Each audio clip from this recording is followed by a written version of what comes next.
मेरे सभी श्रोतागणों को राम राम। आज मैं महाभागवत देवी पुराण का 10वां अध्याय सुनाने जा रही हूँ।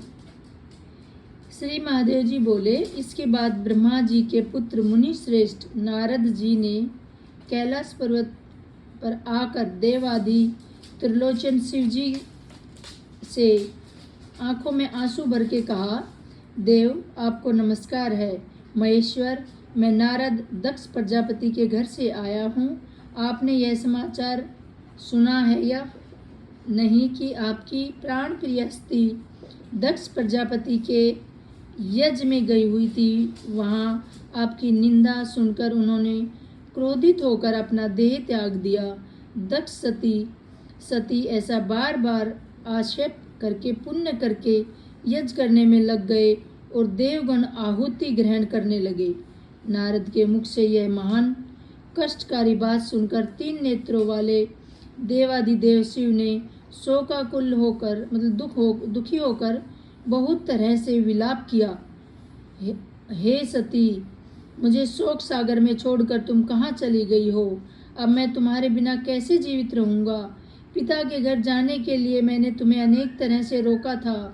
शिवे, क्या उसी से रुष्ट होकर तुम मेरा परित्याग करके चली गई?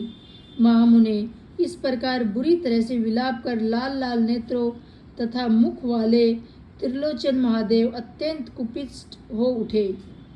भगवान रुद्र को कोपाविष्ट देखकर सभी प्राणी भयभीत हो गए। सारा जगत अत्यधिक दुखी हो उठा और पृथ्वी डोलने लगी। उनके उदर नेत्र से अत्यंत अग्नि उभरी हुई और उस अग्नि में से एक परम पुरुष उत्पन्न हुआ।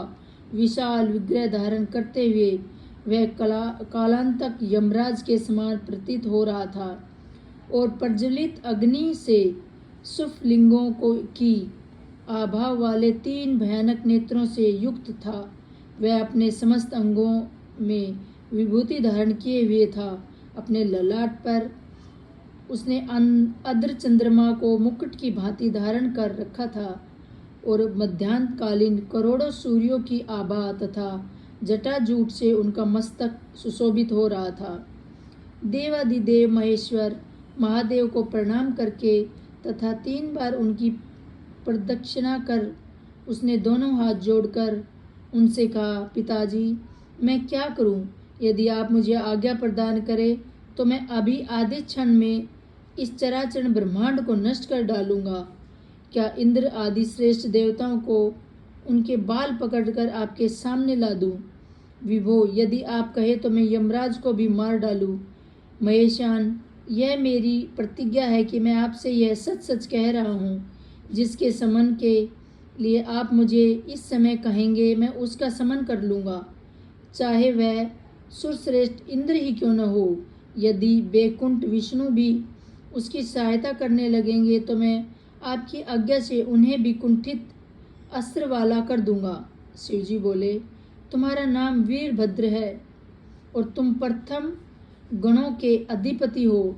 मेरी आज्ञा से दक्ष के नगर में जाकर तुम शीघ्र ही उनके यज्ञ को नष्ट कर डालो।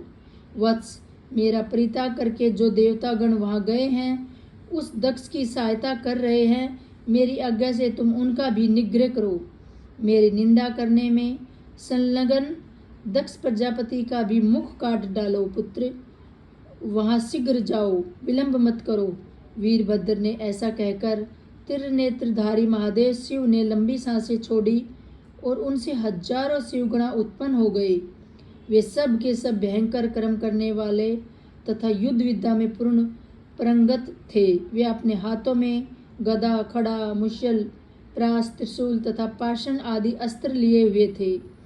उन गणों से घिरे हुए महामती वीरभद्र परमेश्वर शिव को प्रणाम कर तथा 3 बार उनकी प्रदक्षिणा करके वहाँ से चल पड़े। तत्पश्चात वे सभी प्रथम गण सिंहनाद करते हुए क्षण भर में ही दक्षपुरी पहुँच गए, वहाँ जहाँ उसका यज्ञ चल रहा था। इसके बाद क्रोध युक्त वीरभद्र ने कोपा प्रविष्ट प्रथम गणों से कहा, शीघ्र ही यज्ञ का नाश कर दो और देवताओं को भगा दो। उसके बाद उन प्रथम गणों ने उस महायज्ञ का विध्वंस कर डाला। कुछ गणों ने यज्ञ के खंभे उखाड़कर उन्हें 10 दिशाओं में फेंक दिया।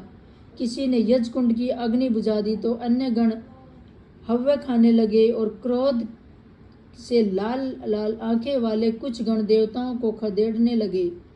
इस प्रकार उस भयानक रूप वाले प्रथम गण के द्वारा ध्वस्त किए गए यज्ञ को देखकर विष्णु ने वहां आकर प्रथम गण से यह वचन कहा, तुम लोगों ने यज्ञ को क्यों नष्ट किया और देवताओं को क्यों भगा दिया? तुम लोग कौन हो? इन सभी बातों को बताओ, देर मत करो। प्रथमों ने कहा, प्रभु हम लोग देवादिदेव शिव के द्वारा भेजे गए प्रथम गण हैं। हम शिव को अपमानित करने वालों इस महायज्ञ को नष्ट कर रहे हैं। इसी बीच प्रतापशाली वीरभद्र ने क्रोध में आकर प्रथम गणों से कहा, शिव के प्रति द्वेष भाव रखने वाला वह दुराचारी दक्ष कहाँ है? इन सभी को पकड़कर मेरे सामने ले आओ। इस प्रकार आदेश पाकर प्रथम गण क्रोधित होकर 10 दिशाओं में दौड़ पड़े। वे क्रोधाभिभूत होकर सभी देवताओं को पकड़ कर रौंदने लगे। कुछ गणों ने सूर्य को पकड़कर उनके दांतों को चूर चूर कर दिया तथा किसी गण ने अग्निदेव को बलपूर्वक पकड़कर उनकी जीभ काट ली।